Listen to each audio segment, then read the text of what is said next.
السلام علیکم ورحمۃ اللہ وبرکاتہ۔ وعلیکم السلام ورحمۃ اللہ۔ سورۃ الفاتحہ انشاءاللہ آج ہم پڑھیں۔ اعوذ باللہ من الشیطان الرجیم، بسم اللہ الرحمن الرحیم۔ اعوذ باللہ اور بسم اللہ دونوں کا ترجمہ پچھلے ہفتے جو ہے وہ میں نے بتایا تھا۔ میں اللہ کی پناہ میں آتا ہوں من الشیطان الرجیم، شیطان مردود سے، دھتکارے ہوئے شیطان سے میں اللہ کی پناہ میں آتا ہوں۔ اللہ کے نام کے ساتھ شروع کرتا ہوں، الرحمن جو بڑا مہربان ہے، الرحیم اور بہت زیادہ رحم کرنے والا ہے۔ رحمان الرحیم کے تعلق سے میں نے بتایا تھا، رحمان میں کیا ہے؟ ہیجان ہے، رحمان میں جوش ہے، جبکہ رحیم میں جو ہے کیا ہے؟ تسلسل ہے، رحیم میں مداومت ہے۔ اور یہ بھی کہا گیا ہے کہ الرحمن رحمان الدنیا والرحیم رحیم الآخرہ۔ جی آواز صاف آ رہی ہے میری؟ جی حضرت آ رہی ہیں۔ جی آ رہی ہے۔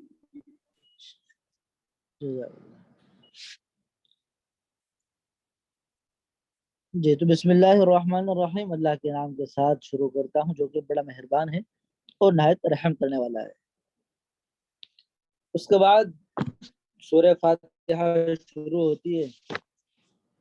سورہ فاتحہ یہ ویسے تو قرآن کریم کی جو مختصر صورتیں ہیں، چھوٹی صورتیں، ان میں سے ایک ہے اور صرف 7 آیتیں اس صورت کی ہیں، لیکن یہ صورت جو ہے وہ قرآن حکیم کی عظیم ترین جو ہے وہ صورت ہے، اسی لیے اس صورت کو ام القرآن بھی کہتے ہیں، ام القرآن، پورے قرآن کی ماں۔ اور ایک نام ہے اس صورت کا اساس القرآن، اساس کہتے ہیں جڑ، پورے قرآن کے لیے یہ صورت جڑ، بنیاد اور اساس کی حیثیت رکھتی ہے۔ جی تو ایک نام کیا ہے اس صورت کا؟ ام القرآن، اور دوسرا نام ہے اس صورت کا اساس القرآن، یعنی قرآن کریم کی جڑ، قرآن کریم کی بنیاد۔ لیکن زیادہ جو مشہور نام ہے اس صورت کا وہ ہے الفاتحہ۔ الفاتحہ یہ فتح یفتح سے بنا ہے، فتح یفتح کے معنی آتے ہیں کھولنا، اسی سے الفاتحہ کھولنے والی۔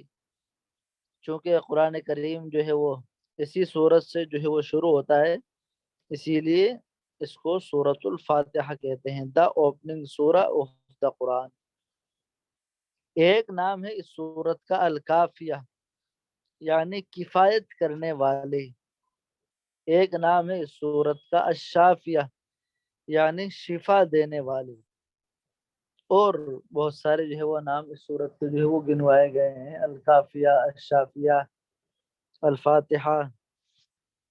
جی اور یہ پہلی جو ہے وہ مکمل صورت ہے جو رسول اللہ صلی اللہ علیہ وسلم پر نازل ہوئی۔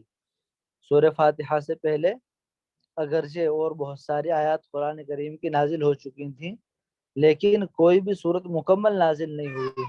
سورہ علق پوری نازل نہیں ہوئی، بلکہ سورہ علق کی ابتدائی 6 آیتیں نازل ہوئیں۔ اسی طرح سورہ قلم کی جو ہے وہ کچھ آیتیں نازل ہوئیں۔ یہ پہلی صورت ہے جو رسول اللہ صلی اللہ علیہ وسلم پر مکمل جو ہے وہ نازل ہوئی۔ جی اور اسی صورت کے بارے میں قرآن کریم نے فرمایا وَلَقَدْ آتَيْنَاكَ سَبْعًا مِّنَ الْمَثَانِي وَالْقُرْآنِ الْعَظِيمِ۔ اے نبی صلی اللہ علیہ وسلم ہم نے آپ کو جی ایسی 7 آیتیں عطا کی ہیں، المثانی کے جو بار بار پڑھی جاتی ہیں، والقرآن العظیم اور عظمت والا قرآن ہم نے آپ کو عطا کیا۔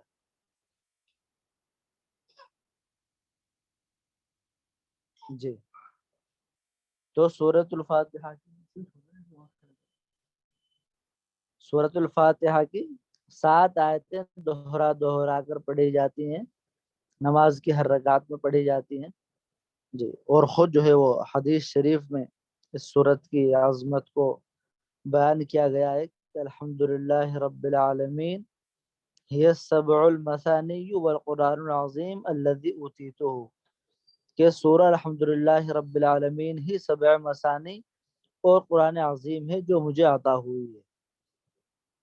تو سورہ فاتحہ کی جو ہے وہ 7 آیتیں ہیں، یہ سب کا جو ہے وہ اس پر اتفاق ہے، لیکن ایک اختلاف اس میں ہے کہ بعض حضرات تو یہ کہتے ہیں، امام شافعی رحمۃ اللہ علیہ بھی جن میں شامل ہیں، کہ جو بسم اللہ الرحمن الرحیم ہے یہ بھی سورہ فاتحہ کا جز ہے۔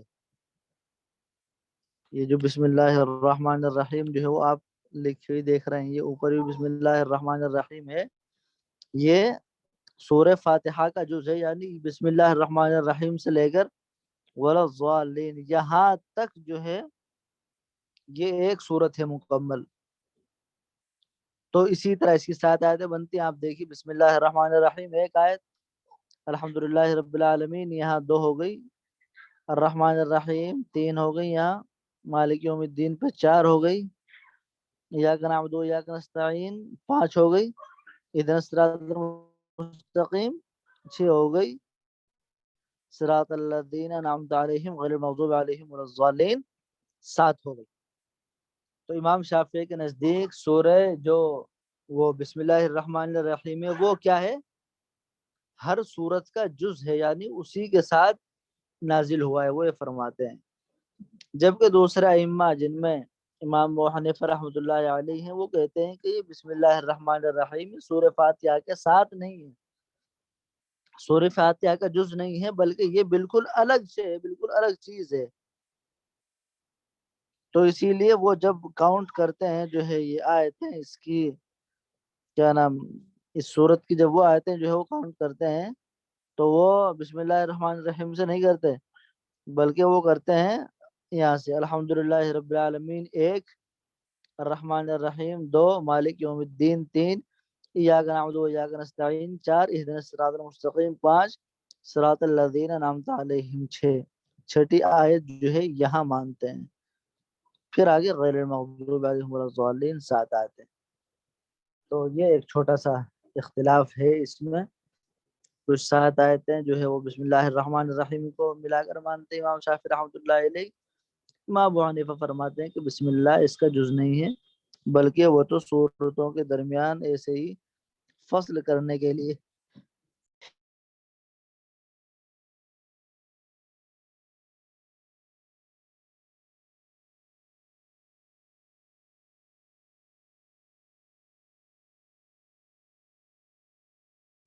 جی ایسے ہی گیپ کرنے کے لیے ہے جی۔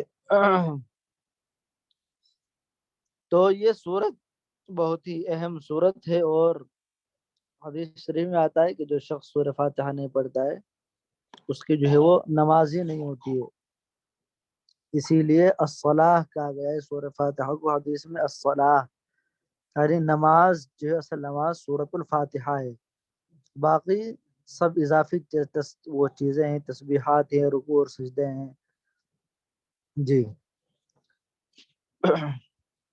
تو چلیے یہ بڑی اہم صورت تھی، تو اس میں اور اختلاف بھی ہے کہ امام کے پیچھے صورت پڑھے نہ پڑھے، وہ ایک فقہی مسئلہ ہے، تو اس میں ہم زیادہ نہیں جو وہ کرتے ہیں۔ اب ہم انشاءاللہ اس صورت کا ترجمے پر غور کرتے ہیں۔ جی یہی میں پوچھنا چاہ رہا تھا حضرت، اسی چیز کو میں ریز جی کیا تھا بھی آپ نے، یہی کہ مطلب جیسے آپ نے کہا کہ حدیث میں آتا ہے کہ بغیر سورہ فاتحہ کی نماز نہیں ہوتی، تو جی وہی مسئلہ جو بھی آپ نے ہاں وہ لمبا چوڑا ایک فقہی جو ہے وہ مسئلہ ہے۔ بات میں دوسری اور روایت قرآن میں ہے کہ جب قرآن پڑھا جائے تو امام کے خاموشی پیچھے تو ہم نہیں پڑھ رہے ہیں سورہ فاتحہ خود سے، اس میں 3 رائے ہیں۔ ایک رائے تو یہ ہے کہ امام کے پیچھے بالکل نہ پڑھیں، ایک رائے یہ ہے کہ جس میں امام پڑھ رہا ہے اس میں نہ پڑھیں، جس میں امام چپ ہے اس میں پڑھ لیں، ایک رائے یہ ہے کہ پڑھیں۔ تو تینوں رائے موجود ہیں، تینوں کی اپنی اپنی دلائل ہیں۔ تو فقہ حنفی میں تینوں رائے ہیں، فقہ حنفی میں تو یہ ہے کہ چپ چاپ رہنا ہے، نہیں پڑھنا ہے۔ امام شافعی کہتے ہیں کہ پڑھیں، امام مالک رحمۃ اللہ علیہ فرماتے ہیں کہ جو جہری نمازیں ہیں ان میں نہ پڑھیں، جس میں امام پڑھ رہا ہے زور سے. جو خاموش نمازیں ہیں جیسے ظہر ہے، عصر ہے، ان میں پڑھ لیں. جی الحمدللہ رب العالمین. جی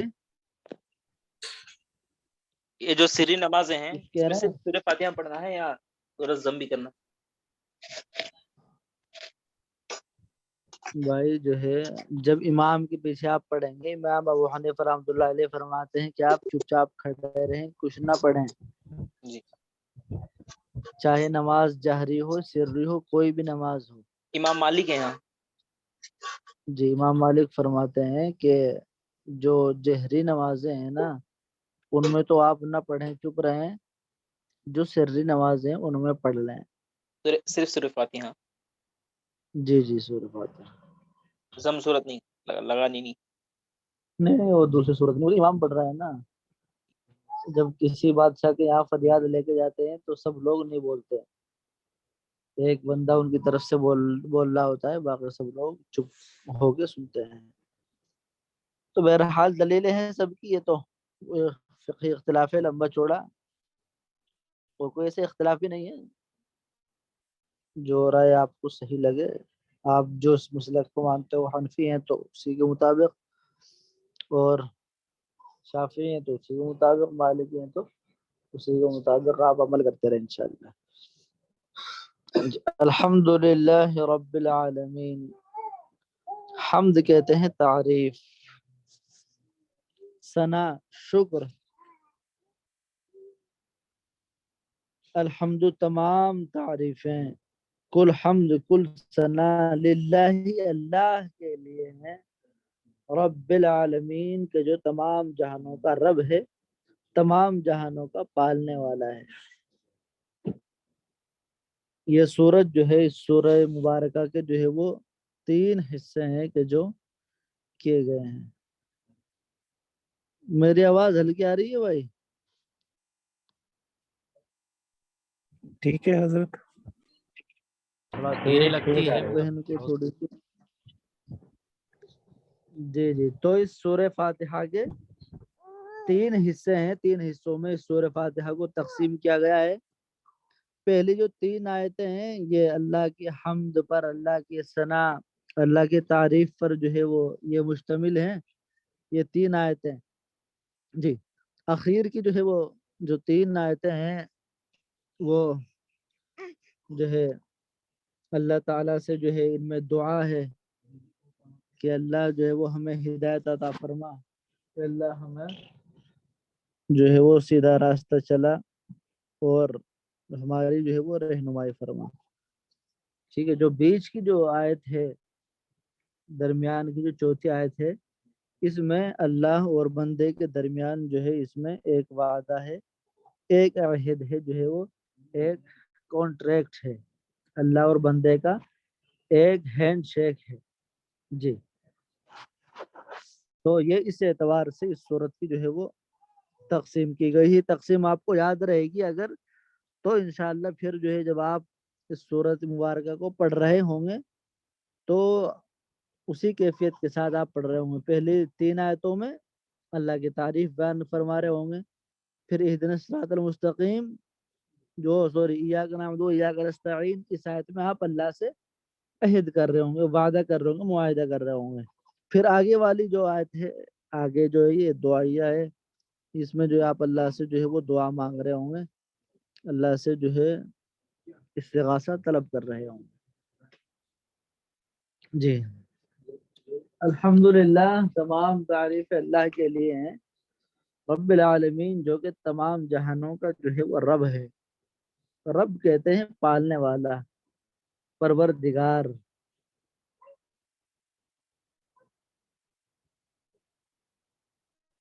عالم اس کی جمع عالمون.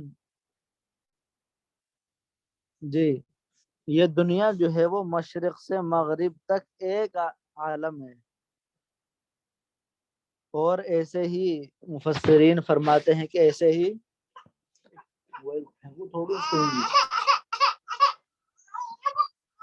اور ایسے ہی تقریباً 70,000 عالم موجود ہیں. عالم جنات الگ ہے، عالم ملائکہ الگ ہے، سمجھ رہے ہیں، عالم ارواح الگ ہے، کتنے عالم ہیں کچھ تو ہمیں معلوم ہے، باقی کتنے ہزار عالم ہیں یہ جو ہے وہ انسان علم سے جو ہے وہ باہر ہے، کہاں کہاں آبادی ہے، لوگ کہاں کہاں چلے گئے ہیں، مریخ پر اور دوسرے سیاروں پر بھی جو ہے وہ آبادی بتائی جا رہی ہے، لوگ وہاں جا جا کر بس رہے ہیں، تو جتنے بھی عالم دنیا میں ہو سکتے ہیں وہ سب جو ہے ان میں شامل ہیں، تو اسی لیے عالمین جمع آیا ہے۔ الحمدللہ رب العالمین، تمام تعریفیں اللہ کے لیے ہیں جو کہ تمام جہانوں کا رب ہے، تمام جہانوں کا پالنے والا ہے۔ الرحمن الرحیم، الرحمن الرحیم یہ سورہ فاتحہ میں بھی بتا دیا گیا تھا، جو کہ رحمان ہے اور رحیم ہے۔ رحمان یعنی اللہ تعالیٰ کی جو رحمت ہے وہ ٹھاٹے مارتے ہوئے سمندر کی بھی مانند ہے، اور رحیم اس کی رحمت میں کیا ہے، دوام بھی ہے، جس طرح کوئی دریا ہوتا ہے وہ مستقل جو ہے وہ چپکے چپکے سکون کے ساتھ جو ہے وہ بہ رہا ہے، روا دوا ہے، تو اللہ تعالیٰ کی رحمت میں یہ دونوں شانیں جو ہے ایک ساتھ موجود ہیں۔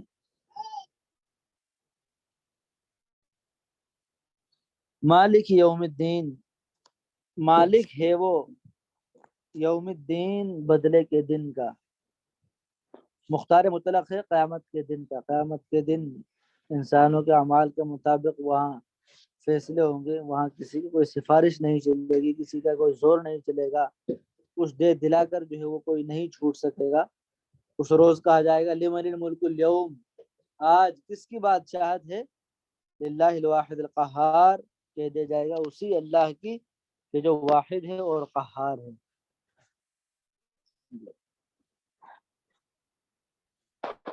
تو یہ دیکھیے یہ پہلا جملہ یوں سمجھیے ایک مکمل ہو گیا، الحمدللہ رب العالمین الرحمن الرحیم مالک یوم الدین، کل حمد اور ثنا اور شکر صلی اللہ کے لیے جو تمام جہانوں کا پروردگار اور مالک ہے، جو رحمان اور رحیم ہے، اور جو بدلے کے دن کا مالک اور مختار ہے۔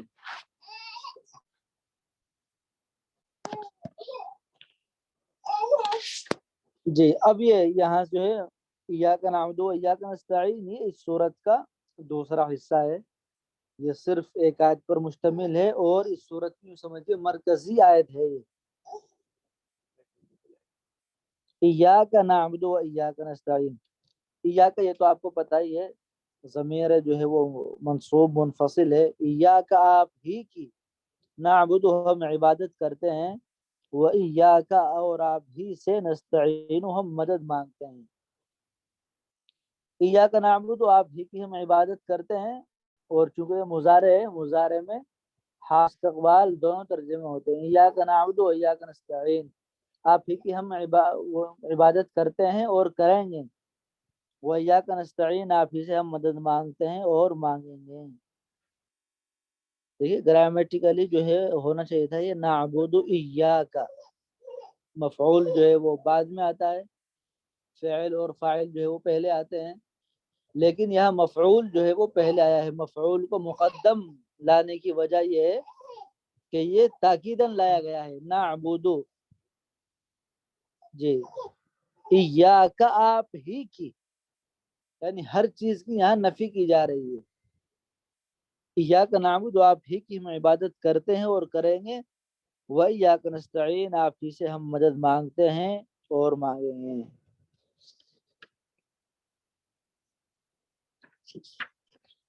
جی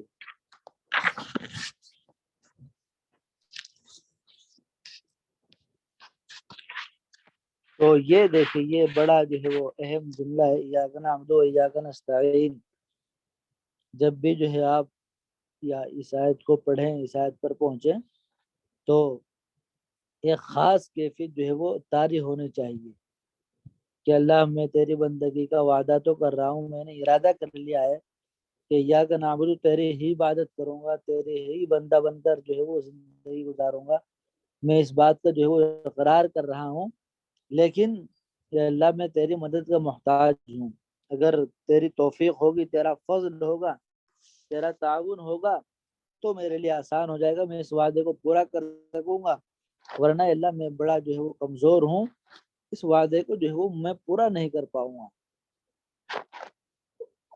جی، اور عبادت صرف یہی نہیں، نماز پڑھنے کو عبادت نہیں کہتے ہیں، عبد کہتے ہیں غلام۔ غلام کا تصور کیجیے، جو غلام تھے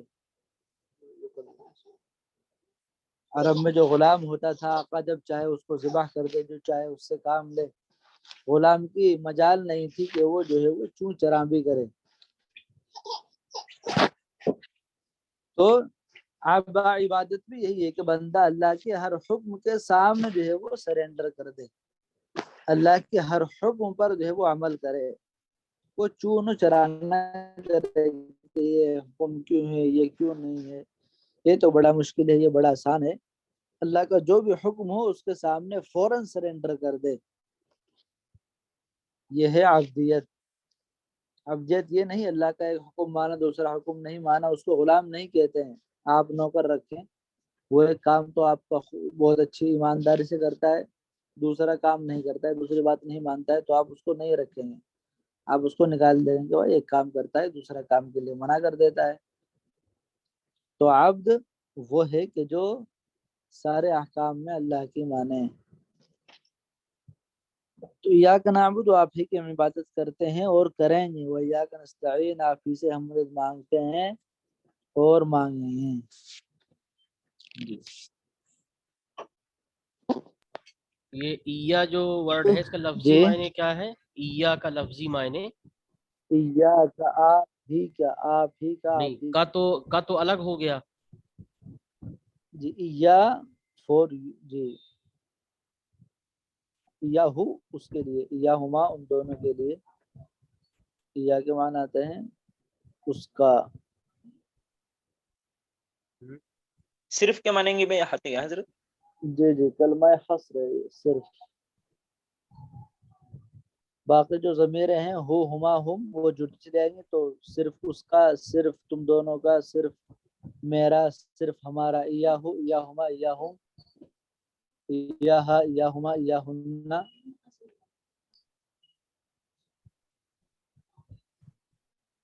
کہاں لے سامان،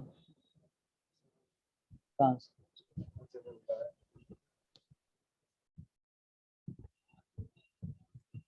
ایا کے معنی کہیں بچانے کے بھی آتے ہیں کیا؟ بچنے یا بچانے کے؟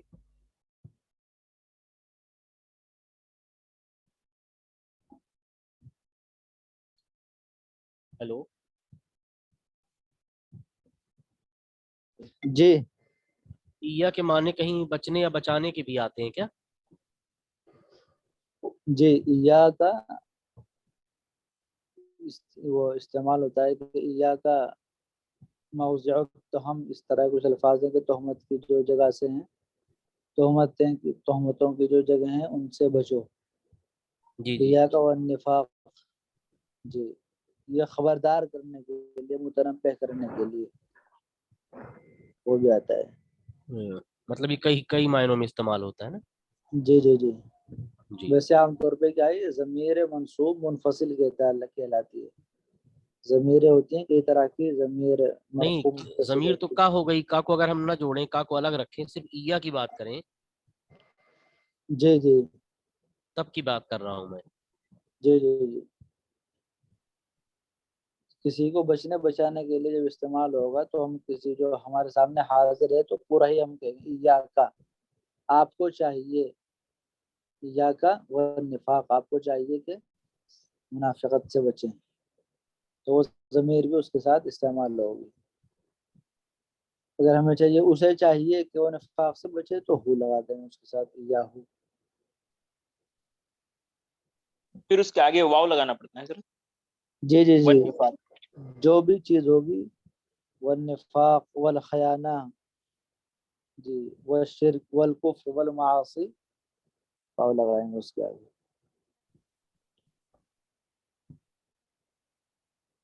تو یہ دیکھیے کانٹریکٹ ہے جو ہے، ایاک نعبد و ایاک نستعین، اللہ ہم آپ ہی سے جو ہے کی عبادت کرتے ہیں اور کریں گے، اور آپ ہی سے مدد مانگتے ہیں اور مانگیں گے۔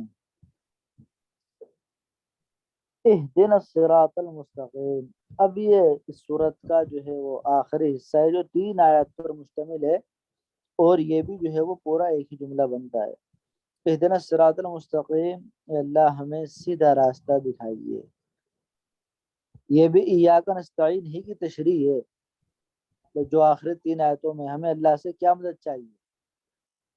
بھائی ہمیں کوئی روپیہ چاہیے، پیسہ چاہیے، دولت چاہیے، کوئی مکان چاہیے، کوئی جائیداد چاہیے؟ نہیں. پھر ہمیں کیا چاہیے؟ اہدنا الصراط المستقیم، ہمیں سیدھے راستے کی ہدایت عطا فرما. زندگی کے مختلف معاملات میں جو ہے وہ مختلف موڑ ہیں، مختلف راستے ہیں، تو ہم فیصلہ نہیں کر سکتے کہ صحیح کیا ہے غلط کیا ہے. لہٰذا اللہ ہمیں سیدھے راستے کی طرف ہدایت بخش. جی اہدی دیکھیے فعل امر ہے، ہدایت دے. ہدایت کا ایک درجہ تو یہ بھی ہے کہ سیدھا راستہ بتا دیا جائے. ہدایت کا دوسرا درجہ یہ ہے کہ سیدھا راستہ دکھا دیا جائے. اور آخری مرتبہ یہ ہے کہ انگلی پکڑ کر سیدھے راستے پر چلا جائے، جیسے بچوں کو لے کر آتے ہیں. تو صراط المستقیم، سیدھا راستہ.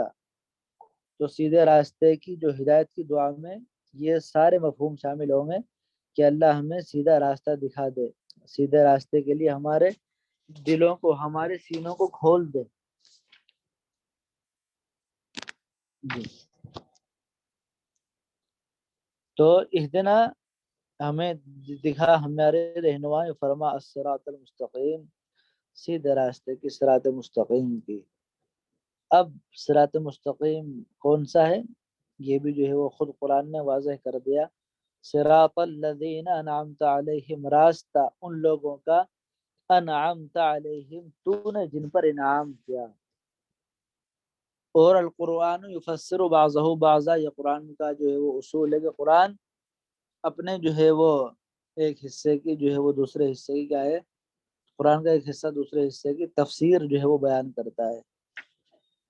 تو قرآن نے دوسری جگہ بیان کیا اولئک الذین، یہی وہ لوگ ہیں، انعم اللہ علیہم، اللہ نے جن پر انعام کیا، نبی، صدیقین، شہداء اور صالحین. اللہ کا انعام کن پر ہوا؟ انبیاء پر، صدیقین پر، شہداء پر اور صالحین پر. تو اللہ ہمیں نبیوں کا راستہ دکھا، صدیقین کا راستہ دکھا، شہداء کا اور صالحین کا راستہ دکھا. کہ اللہ ہمیں ان کے راستے پر دکھا، ان کا راستے پر چلا ہوں.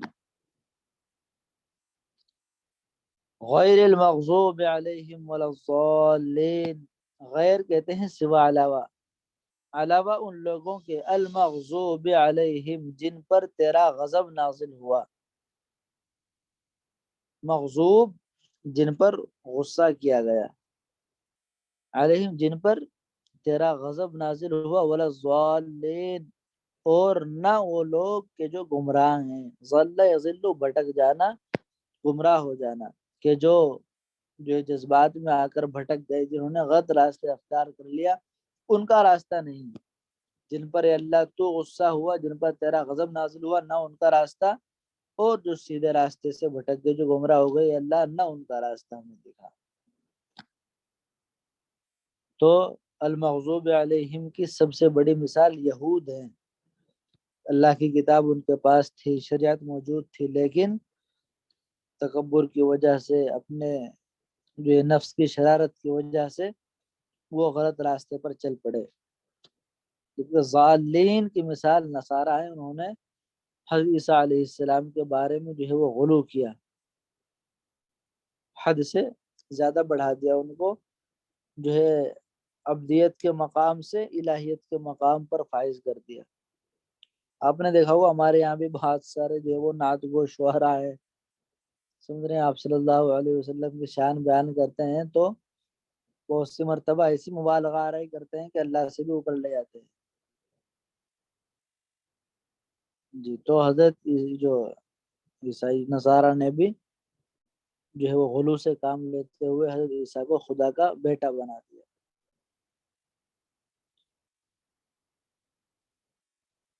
باقی اس تعلق سے جو ہے وہ ایک اور حدیث ہے جو بیان کی گئی ہے. اللہ فرماتے ہیں کہ میں نے نماز کو اپنے اور اپنے بندے کے، میں نے اس کو سورہ فاتحہ کو اپنے اور اپنے بندے کے درمیان میں جو ہے برابر برابر حصوں میں تقسیم کر دیا ہے. آدھا حصہ میرے بندے کے لیے اور آدھا حصہ میرے لیے ہے، اور میرے بندے کو وہ عطا کیا گیا جو میرے بندے نے مانگا. جب بندہ کہتا ہے الحمدللہ رب العالمین، اللہ فرماتا ہے میرے بندے نے میری تعریف کی. جب بندہ کہتا ہے الرحمن الرحیم، اللہ فرماتا ہے میرے بندے نے میری ثنا کی. جب بندہ کہتا ہے مالک یوم الدین، اللہ فرماتا ہے میرے بندے نے میری بزرگی اور بڑائی بیان کی. اور ایک مرتبہ آپ نے یہ بھی فرمایا کہ میرے بندے نے اپنے آپ کو میرے سپرد کر دیا.